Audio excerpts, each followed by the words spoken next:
I'm Sheriff Rick Bradshaw. Thank you for joining us for this episode of Behind the Star. Thank you, Sheriff Bradshaw. We start with the sheriff in Washington, D.C. Sheriff Bradshaw spoke before the U.S. Senate Judiciary Committee. The sheriff, one of a number of law enforcement and mental health officials who testified about legislation that has been proposed that would temporarily or permanently bar certain people from buying or owning guns. Sheriff Bradshaw told lawmakers about Florida's red flag law. Here is some of his testimony. I really appreciate the opportunity to be here this morning to speak with you about what I believe is probably the one of the most important issue in the United States right now, and that's the high level of violence that's taken human lives. This issue has been kicked around a lot, and there's a lot of diverse opinions about it, but the violence is really either domestic violence, street violence, or what we've seen with the mass casualties, targeted violence. The recent studies indicate that the domestic violence and street violence incidences are more often the result of an impulsive or reactive situation. On the other hand, the active shooter mass casualty incidents appear to be predatory and planned, where the violence is premeditated and serves some purpose for those who plan and conduct the attacks. Another aspect of the perpetrator at some point in time displayed pre-attack behaviors or shared information that gave clues to others about their impending violence. It is incumbent upon law enforcement to continue to connect with the community and provide avenues for them to communicate information about their concerns to their respective law enforcement agencies so that information can and must be acted upon. Finally, there's a relationship between mental illness and targeted violence. It's complex and no means by absolute. To be very clear, without a doubt, all mentally ill people are not violent and do not commit violent acts. But the research has shown that those involved in these acts do have and have demonstrated intentions that are indications of their behaviors, because behaviors are clues to a person's intentions and are the foundation of any mental health diagnosis. Law enforcement must carefully consider each individual case, assessing the impact of that mental illness that may have on the person involved and taking the appropriate action. Law enforcement must educate and must train its personnel in mental health issues and employ mental health professionals to be part of the risk assessment teams. Once a person or persons have been identified as a personal and potential risk and may be involved in a violent act and may be in possession of firearms or likely to purchase one, then the use of the risk protection order appears to be a valuable tool. And I stress that phrase, tool. It's not the end all. Our goal here is to identify people that have the potentiality to perform these violent acts. Because it could be a car, it could be a rock, it could be a knife, it could be a pressure cooker. So sometimes it's not the instrument, it's the hands of who you put this instrument in. My testimony today will be discussing how the Sheriff's Office has developed a strategy, a special unit called the Behavioral Science Division to address these issues. I think the most important thing to realize is we cannot arrest our way out of this situation. Prevention, intervention are the key factors to resolving this issue. Having such a unit as the Behavioral Science Division with the capabilities of using that risk protection order and the mental health professionals attached to it will reach these goals. I've submitted a larger statement that details our program, the innovations, and our success stories. It's about prevention. It's not about the gun taking. We want to identify these individuals, get them the help they need before they commit these violent acts. The hearing lasted about 2 hours. The U.S. Senate will be looking at this issue in the months to come. Sheriff Bradshaw also hosted a retail security awareness seminar for members of the American Muslim Alliance of Florida and the American Bangladesh Public Affairs Committee. Deputies shared crime prevention methods such as how to reduce crime, deter crime and the fear of crime. There were tips on how to harden places of business and improve safety. We had this idea that we needed to get the people that lived in the community more involved and being our eyes and ears. So we started this thing called Citizens Against Terrorism. It turned into, more than terrorism, active shooters, violence. But then it really dawned on us that people in the business community knew a lot more what was going on than actually people in the neighborhood.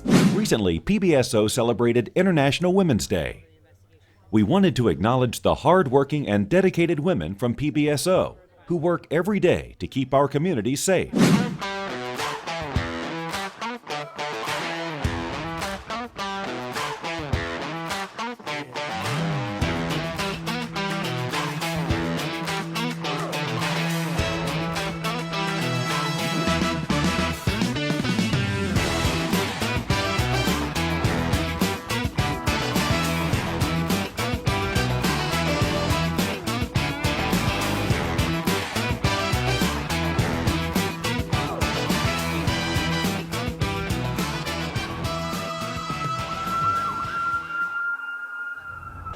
I don't care who you are, where you come from, if you have purple hair, if you have tattoos, if you're black, white, it doesn't matter to me. I treat everyone how I would want to be treated, how I would want a family member of mine to be treated. And I especially, as a mom, I especially take that philosophy with kids. I think of them as if this was my kid, how would I want this deputy to handle them, or how would I want this deputy to handle this situation? And so that's always been very successful for me. I had a call a couple of days ago, and the mom, she was so grateful. And I said, listen, he's a kid, and I get it. You don't need to escalate a situation. Now, if I go out on a call and they escalate it, well then of course,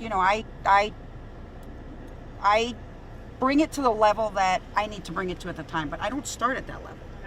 I start giving everybody the benefit of the doubt, and down here talking, and if for some reason they want to escalate it, then the situation changes. But right from the get-go, no matter who you are, old, young, kid, doesn't matter to me.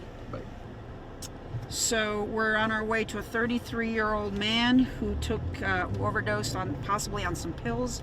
His girlfriend called and said he took pills, I think. He's not breathing and he's purple. So that's what we're headed to right now. PBSO is like a big family, and members of our family brought their own family members to work as part of Take Your Child to Work Day.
And now to a case involving a Jupiter teenager who was found murdered 29 years ago.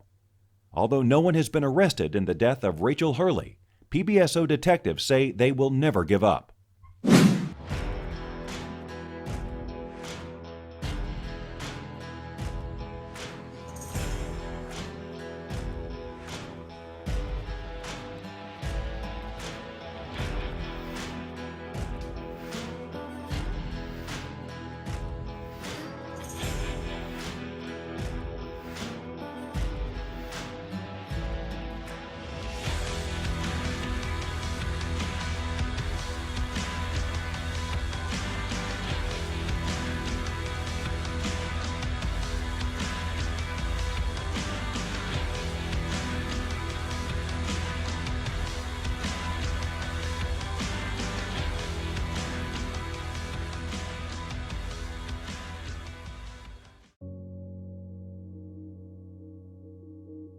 Jupiter, Florida, the northernmost town in Palm Beach County, considered one of the best beach towns in America.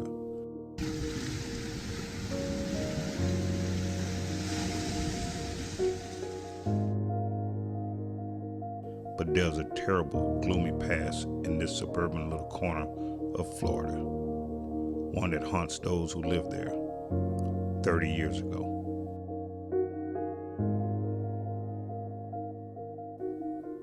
St. Patrick's Day, March 17th, 1990. It was a Saturday like any other, where families and friends gathered around the sandy beaches of Du Bois Park.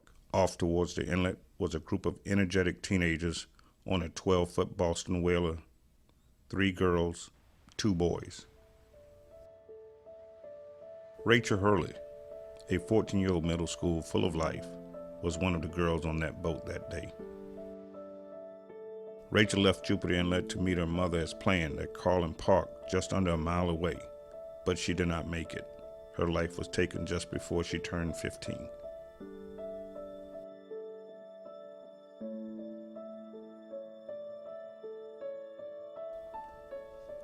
Rachel was a student at Jupiter Middle School and a member of the Jupiter Tequesters Athletic Association. She was known by many as a popular student who loved going to the beach with friends.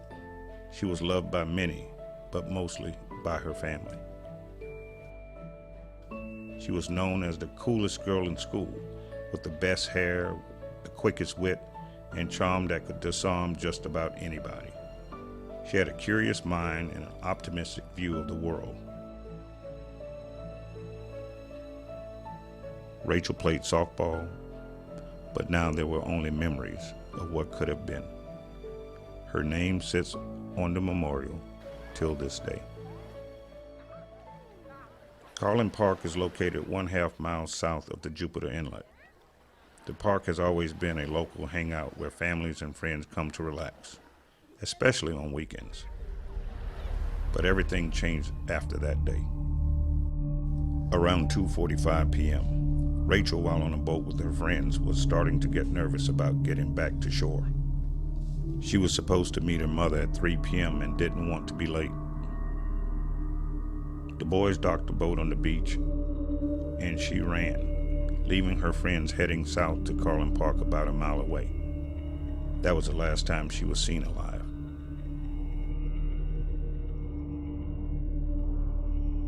The friends who were there with her, Aaron and Maddie, stopped at the bathroom before heading to Carlin Park and asked Rachel to wait for them. Aaron remembers that Rachel was too much in a hurry to wait, and just like that, with a quick flip of her hair, she was gone. When Rachel's mother pulled into Carlin Park, there were no traces of Rachel. Her first thought was maybe Rachel had actually told her she wanted to be picked up at Jupiter Inlet, or that she had gone back home. But little did she know she wouldn't see her daughter ever again.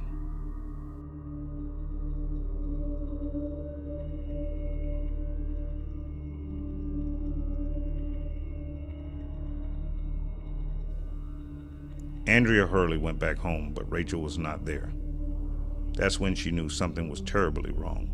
She returned to the park and, along with friends, their parents, neighbors, and nearby spectators, started a 5-hour search. The authorities, Palm Beach County Sheriff's Office, were notified at 5 p.m., 2 hours after going missing. Those who remembered that day recall chaos, panic, and anguish. There was a huge search which included Rachel's mother, Andrea Hurley, Rachel's friends, parents, neighbors, and more than 100 Palm Beach County Sheriff's Office deputies. 2 boats, a helicopter, 8 mounted deputies, 3 K-9 units, and 4 vehicles. We're living, they're living. We've enjoyed things in life.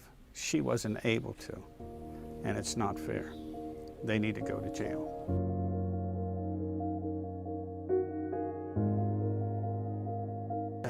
This is Du Bois Park is up here. She comes down the beach. She cuts through the woods right here. And Carlin Park is right here. But it was all wooded back then, and I think it's still wooded today.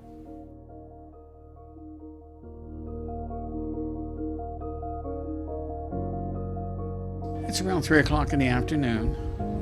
She's running down the beach. According to all the information that I've obtained from different people, there wasn't many people on the beach that day because it was a windy day and the sand was blowing really hard. And if you ever stood on the beach when it's blowing hard, that sand really stings your legs and body. It's very unpleasant. She ran down the beach, and then she took a shortcut through the wooded area, and that's where she was attacked and murdered.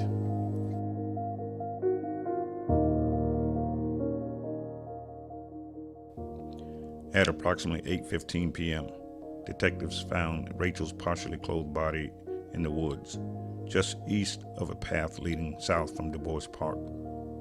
Her nude body faced up. Her clothes were nearby. The preliminary autopsy results indicated that Rachel's cause of death was asphyxiation. The screams and commotion created during the search were followed by silence. Parents and children hugged and sobbed. They couldn't believe their eyes.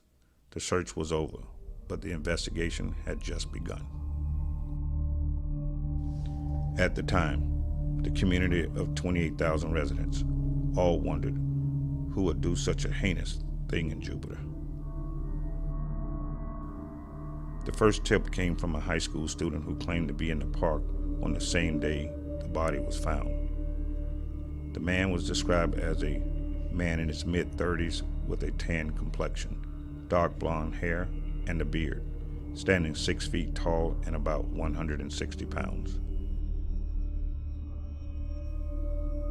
The wooded area where the body was found was home to a number of homeless, so the first theory was that it could have been a homeless man.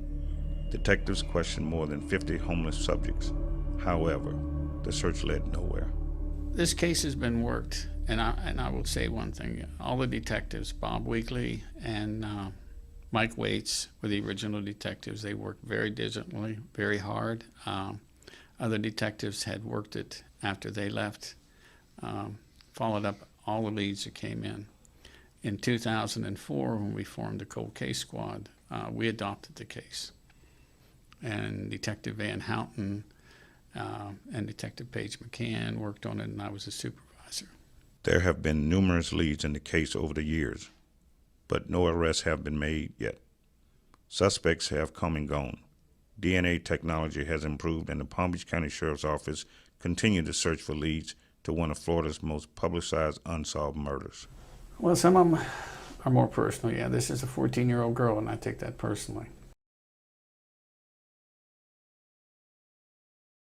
How would you feel if your daughter didn't come home and then she was found viciously murdered, and you knew something about it, or you knew somebody knew something about it, and that person didn't have the fortitude to man up and come out and help you? I mean, I can't picture going to bed at night knowing that my daughter or my son was murdered and nobody wants to help. I mean, that's a terrible loss. 4 days after this horrible death, boys and girls from Jupiter Middle School, along with their family and friends, gathered at First United Church to say goodbye to Rachel Hurley, whose life ended abruptly. How did this affect the community at that time? I think it affected Jupiter, and I think it still does, because anybody you talk to in Jupiter that I come across, everybody knows Rachel Hurley. And everybody, her father was a school teacher, and everybody remembers him. And it's one case that'll never go away. It'll never go away. The Hurleys were a typical working middle-class family. Rachel was their youngest pride and joy.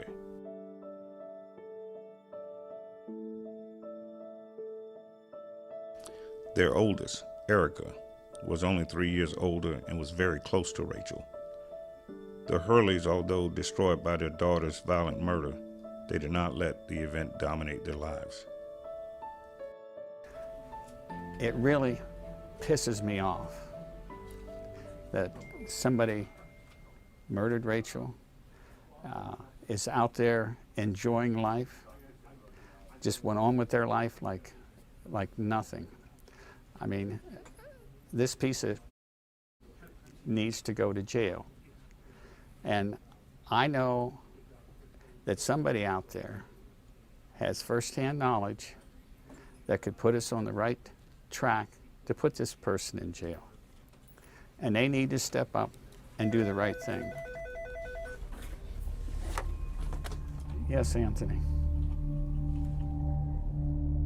I got some really bad news over the weekend. Mr. Hurley, Rachel's father, passed away. And to me, like I said, he was deprived of seeing his daughter grow, go to college, get married, have grandkids. He was deprived of all that. I mean, he was a great guy. He was a coach. He passed away coaching his grandson's lacrosse team.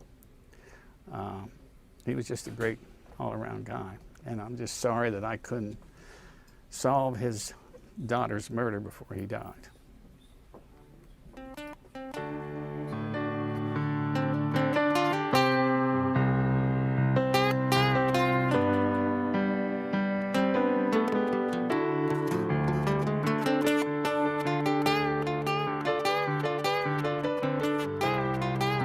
She was curious, optimistic, bossy, a leader, kind and thoughtful, and just plain cool. She's got a smile that it seems to me reminds me of childhood memories where everything was as fresh as a bright blue sky. Now and then when I see her face, it takes me away to that special place. And if I stay too long, probably break down and cry. Whoa, whoa, whoa, sweet child of mine. Whoa, whoa, whoa, sweet child of mine. She's got eyes of the bluest skies, as if they had a brain. I'd hate to look into those eyes and see an ounce of pain. Her hair reminds me of a warm, safe place where as a child I'd hide and pray for the thunder and the rain to quietly pass me by. Whoa, whoa, whoa, sweet child of mine. Whoa, whoa, whoa, sweet child of mine. And now some news and notes from the Palm Beach Sheriff's Office. On March 1st, a mother in need and her 5-month newborn came into one of our substations requesting assistance. With nowhere to go and no family to call, we were able to assist the family with temporary shelter and financial assistance on behalf of Adopt-A-Family. Our deputy took them to the temporary shelter and provided food, water, and other essentials. They were extremely grateful. Protecting our houses of worship is one of PBSO's many priorities. Recently, we held a crime prevention training program. The goal is to give community leaders the tools they need to create a safe and secure environment for all of their staff and parishioners. There is also the option of doing a security survey, where a trained crime prevention officer performs a security evaluation at the location. PBSO put on a program for staff and parents at Highland Elementary School. During this event, students from the voluntary pre-kindergarten education program stopped by to say hello to the deputies. They got to ask the deputies what tools they had on their belt and what happens to the bad guys. What a great event. PBSO would like to thank iHeartMedia for awarding Deputy Perez as the First Responder of the Month. PBSO recognizes deputies who excel on a bi-monthly basis, but having outside organizations and companies honor our deputies makes us really proud. With the help of the City of Lake Worth Leisure Services, PBSO put together a resource fair for families who were having issues with their children at home or at school. The attendees were provided information on gang prevention, identifying symptoms of addictions, and other useful information. Together, we can make a difference in our youth's future. The Palm Beach County Sheriff's Foundation is dedicated to recognizing and assisting deserving students throughout Palm Beach County with scholarships. It is our hope that our Youth Scholarship Program empowers students to further their education and utilize their knowledge to better our society. The scholarship award ceremony took place at the International Polo Club in Wellington. Congratulations to these future leaders. A great night of fun at Duffy's Sports Grill on North Lake in Palm Beach Gardens. A big crowd came out to help local law enforcement support the Special Olympics. 100% of the tips donated to the officers went to the organization. Great job, deputies, and thanks to everyone for their support. McGruff the Crime Dog and deputies from the Palm Beach County Sheriff's Office educated people about crosswalk safety. The group met at the corner of Military Trail and Okeechobee Boulevard. This event was very educational, and it's always great seeing McGruff. Sheriff Bradshaw met the graduates of the Anti-Defamation League of Florida's anti-bullying campaign. Sheriff Bradshaw congratulated each and every child on completing the program.